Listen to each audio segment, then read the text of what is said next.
जाणार आहोत आजच्या पाहुण्यांकडे आणि त्यांना विचारणार आहोत अधिक, कारण ही सगळी मंडळी विश्लेषक आहेत, मान्यवर आहेत, पक्षाचे प्रतिनिधी आहेत. आपल्यासोबत गेस्ट सेंटरला कोण कोण आहे पाहूया.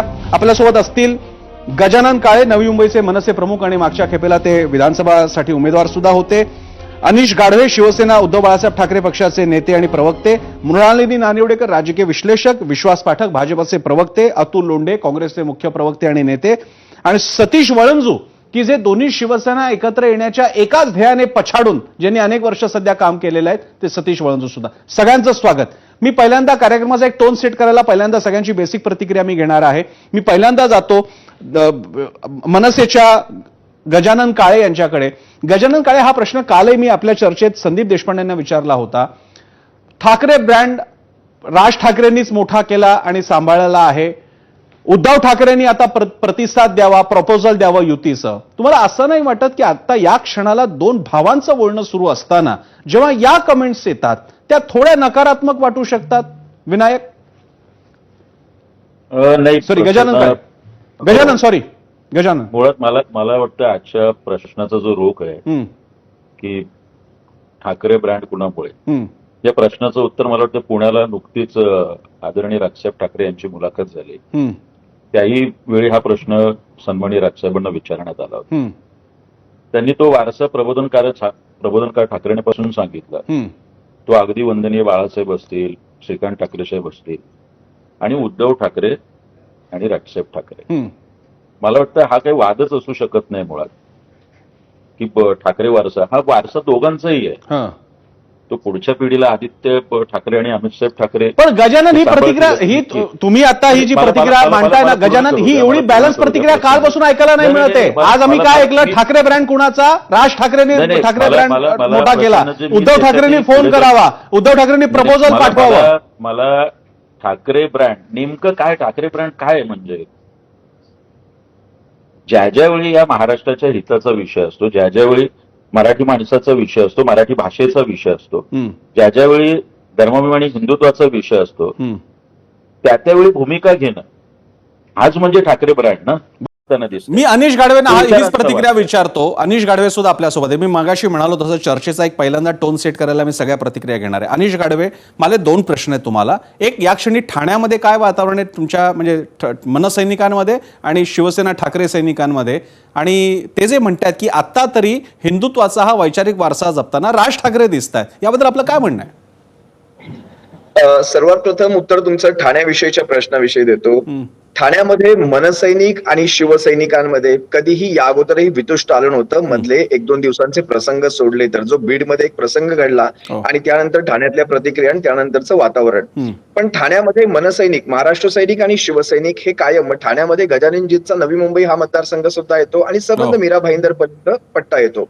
पण ठाण्यामध्ये मनसे आणि शिवसेना जवळपास मला वाटतं गेल्या 1-1.5 वर्षापासून अगोदरच या युतीच्या तयारीमध्ये अगोदरपासूनच आहे. आणि तळात म्हणजे तो वरती नेतृत्व वगैरे तुम्ही बाजूला ठेवा, पण तळामध्ये महाराष्ट्र सैनिक असतील, शिवसैनिक असतील, हे ठाकरे ब्रँड जो आपण मगाशी उल्लेख केला, तो ठाकरे ब्रँड जपण्यासाठी आणि मराठी माणसाची ताकद दाखवण्यासाठी एकत्र अगोदरपासूनच आहे. आणि राहिला प्रश्न ठाकरे ब्रँड, तसं गजाननजी जसं म्हणाले, अगदी त्या दिवशीच्या राज ठाकरे साहेबांच्या प्रश्नामध्येच त्यांना विचारलेल्या प्रश्नामध्येच त्यांनी उत्तर दिलेलं आहे. अगदी प्रबोधनकार साहेब ठाकरे, बाळासाहेब ठाकरे, त्यानंतर श्रीकांतजी साहेब ठाकरे आणि त्यानंतर राजसाहेब ठाकरे आणि सन्माननीय उद्धव साहेब ठाकरे. ही ठाकरे ब्रँड आहे आणि भविष्यात येणाऱ्या पिढ्या असतील, आता ते पाहू भविष्यात कसं असेल. पण ठाकरे हा ब्रँड आहे आणि तो मान्य केला पाहिजे. ठीक आहे. मृणालिनीजी, सगळा विषय आपल्या समोर आहे. गेली 20 वर्ष 2 दशकं तुम्ही मुंबईतलं आणि महाराष्ट्राचे राजकारण पाहताय. ही अशीच एक चर्चा राहील का खरंच यावेळी काहीतरी पुढचं पाऊल पडेल? अगदी खरं सांगायचं झालं प्रसन्नजी, तर ब्रँड ठाकरे सध्या उद्धव ठाकरेंपुरता अडचणीत आलेला आहे. खरं तर उद्धव ठाकरे जेव्हा वेगळे लढले होते 19 साली, तेव्हा देखील त्यांनी अत्यंत मोठ्या प्रमाणात जागा जिंकल्या होत्या. उद्धव ठाकरे हे बाळासाहेबांचे वारसदार आहेत, हे महाराष्ट्राने त्यावेळेस स्वीकारलं होतं. खरं तर सुभाष देसाईंनी एका दसऱ्याच्या मेळाव्यात सांगितलंही होतं की बाळासाहेबांपेक्षा जास्त जागा उद्धव ठाकरेंच्या नेतृत्वात जिंकल्या गेल्या आहेत. ते सत्य होतं, वास्तव होतं. राज ठाकरे देखील राजकारणात अत्यंत दमदारपणे प्रवेशले होते. बाळासाहेब ठाकरे असताना देखील त्यांच्या करिश्म्याचा प्रभाव मुंबईत आणि महाराष्ट्रात दिसला होता. पदार्पणात डबल संख्येत आमदार निवडून आले होते. हा ब्रँडही खालावलाय, पण तो ब्रँड खालावून गेली काही वर्ष झाली आहेत. उद्धव ठाकरेंसमोर मुंबई जिंकण्याचं आव्हान आहे आणि मुंबई जिंकण्यासाठी राज आपल्या बरोबर आले तर मराठी माणसाचं ऐक्य, भावांनी एकत्र येणं, या भावनिक मुद्द्यांना भर येईल आणि कुठेतरी मराठी माणसाच्या मनावर आपण अधिराज्य गाजवू शकू हे त्यांना कळलेलं आहे. मनसेच्या प्रतिक्रिया आतापर्यंत अत्यंत सावध आहेत. आता बघूया तसं गजानन, आता ते थँक्यू म्हणण्यासाठी तुम्ही त्यासाठी पहिल्यांदा कॉफी प्यायला जा, मग कॉफीचा कप घेतल्यानंतर थँक्यू म्हणा, पण त्यासाठी आधी घरी जा. आता वेळ आपली आहे, आम्ही 2 वेळा आलोय आपल्याकडे. ठीक आहे, मला भावना लक्षात आली आणि गजानन तुम्ही सांगितलेले संदर्भ सुद्धा आहेत. मला उलट मला असं वाटतंय की बाहेरच्या नेत्यांपेक्षा या चर्चेतले दोन्ही नेते अनिश आणि गजानन असेल हे फार बॅलन्स आणि एकमेकांना सांभाळून घेण्याचा सेटिंग झालं होतं की काय चर्चेच्या पूर्वी, याच्याबद्दल मला जरा शोध घ्यावा लागेल. मी विश्वास पाठकांकडे जातो. विश्वासजी आणि अतुल लोंढेंना मला एक सामायिक प्रश्न असेल, दोन्ही या घटनांचे आपापल्या पातळीला, तुमच्या पातळीला काही परिणाम संभवू शकतात किंवा नाही संभवू शकणार? विश्वासजी, माझा तुम्हाला प्रश्न आहे, असं झाल्यास मुंबई महापालिका जे भाजपचं मोठं टार्गेट आहे, तुम्हाला काय आव्हान वाटतं? शेवटी ठाकरे नाव तर यांच्याकडे, शिंदेकडे ठाकरे आडनाव तर नक्की नाहीये, त्याचा परिणाम होईल की नाही? पण विषय मांडलेला ब्रँडचा, हो, त्या डिस्कशन मध्ये गेलं तर ब्रँड कोणाकडे आहे आणि शिवसेना कोणाकडे आहे. ब्रँड जर म्हटलं तर आपल्याला आठवत असेल की राज ठाकरेंनी जेव्हा स्वतःचा पक्ष निर्माण केला तेव्हा महाराष्ट्र नवनिर्माण सेना असं नाव दिलं. त्यांचा झेंडा देखील वेगळा होता आणि कार्यकर्ते जेव्हा बाळासाहेबांचा फोटो लावत होते तेव्हा बाळासाहेबांनी एकदा उद्योगाने असं म्हटलं की एवढंच जर अडत असेल तर परत ये.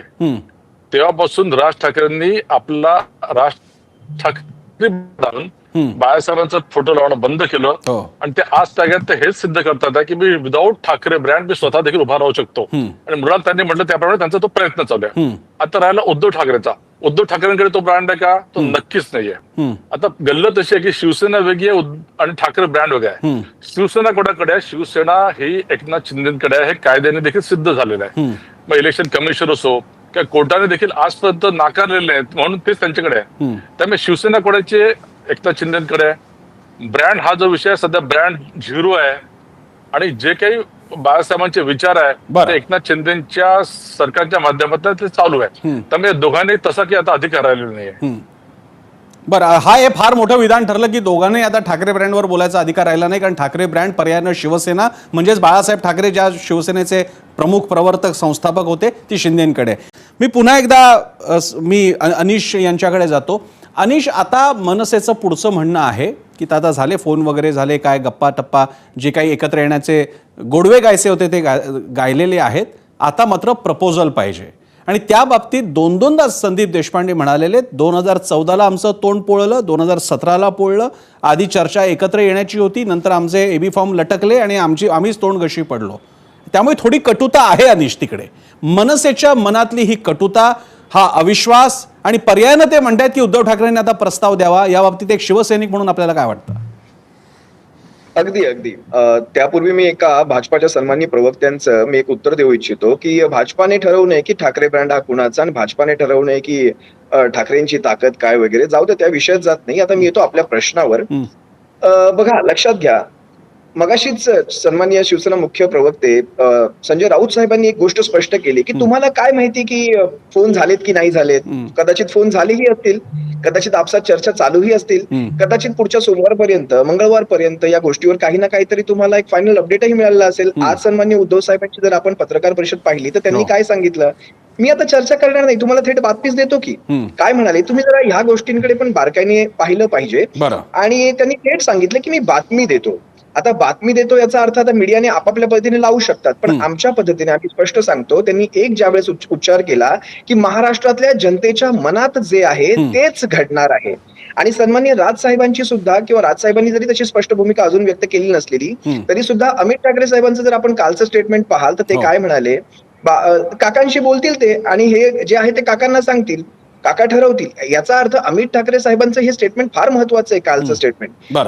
याचा अर्थ कुणाकडनंही या शक्यता नाकारल्या जात नाहीयेत. आज आपण ह्या गोष्टीत जाऊयात नको की सध्या कुणाची ताकद जास्त, सध्या कोण किती आमदार घेऊन बसलेला आहे, कोणाकडे काय आहे. यापेक्षा मराठी माणूस काय सांगतोय, यापेक्षा मराठी मन काय सांगतोय आणि मराठी माणसाच्या मनातला आक्रोश काय सांगतोय ते सर्वात जास्त इथे महत्वाचं वाटतं. बरं, मी गजानन यांच्याकडे पुन्हा एकदा जातो. गजानन, मग जर काय भावना, विचार करा, तुम्ही आता शिवसेनेचे प्रवक्ते, ते सुद्धा बॅलन्स करून बोलतायत, ते तुमच्या नेत्यांबद्दल चांगलं बोलतायत, सगळं चांगलं बोलतायत, पण तरी सुद्धा मनसे मात्र म्हणते आता प्रपोजल उद्धव ठाकरेंकडनं आलं पाहिजे. आता याच्यात एक नाजूकपणा मी तुम्हाला सांगतो. प्रश्न 2 राष्ट्रप्रमुखांमधला असतो की 2 पक्षप्रमुखांमधला असो, आम्हाला तुमच्याकडून प्रपोजल पाहिजे किंवा या मागण्या त्या स्ट्रेचरच्या व्यक्तीकडून होतात. म्हणजे उदाहरणार्थ राज ठाकरे कदाचित नाहीत, पण किमान बाळा नांदगावकरांकडनं असा काही प्रस्ताव गेला असता, तो सुद्धा एका विशिष्ट टोनमधून गेला असता तर तो स्वीकारता आला असता. पण जेव्हा संदीप देशपांडे आणि अविनाश जाधव जेव्हा म्हणतात की हे तोंड वगैरे पोळलेलं आहे, मग आता प्रस्ताव यावा, त्याला एक थोडी निगेटिव्ह कनोटेशन येतं, थोडी कटुता येते त्या वाक्याला आणि त्या मागणीला. आणि तुम्ही नाही मागणी करू शकत उद्धव ठाकरेंना, जेवढं मला बेसिक पॉलिटिक्स कळत आहे. पाठक दोघेही नागपूरचे आहेत, त्यामुळे त्यांनी सुद्धा हा एक प्रकारचा बंध कायम ठेवलेला. सगळे बंधच दिसतात आजच्या चर्चेमध्ये. गजानन आणि अनिश यांची युती आहे आणि विश्वास पाठक आणि अतुल लोंढेंची पण युती आहे, कारण दोघे नागपूरचे. मला आता लक्षात आलं की दोन्ही नागपूरकरांनाच मी बोलावलेलं आहे कार्यक्रमाला. आणि तिसऱ्या मृणालिनी नार्वेकर, त्याही नागपूरच्या आहेत.